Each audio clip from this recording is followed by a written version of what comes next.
Mga residente, malapit sa Bulkang Mayon, pinag-iingat ng PHIVOLCS sa banta ng lahar dahil sa inaasahang matinding pagulan dulot ng mga bagyo at habagat.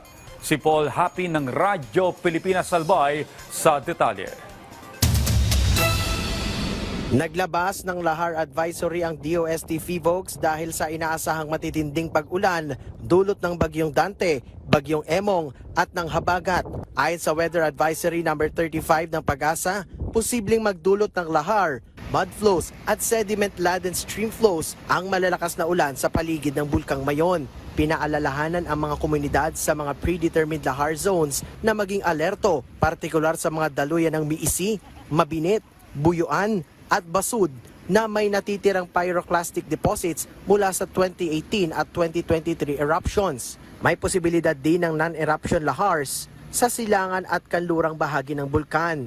Ayon kay Deborah Fernandez, resident volcanologist ng Mayon Volcano Observatory, humigit kumulang 50 milyong cubic meters ng volcanic materials ang inilabas ng 2023 eruptions kung saan kalahati ay lava flow, habang ang natira ay mga bato, abo, at boulders na maaaring tangayin ng ulan. Paliwanag ni Fernandez, maaaring lumagpas sa 6-kilometer permanent danger zone ang daloy ng lahar kung magpapatuloy ang buhos ng ulan.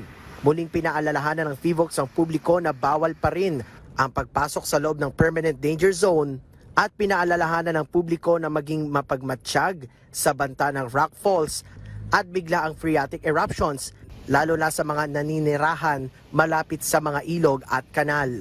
Mula rito sa Albay para sa Integrated State Media, Paul Hapin ng Radyo Pilipinas, Radyo Publiko.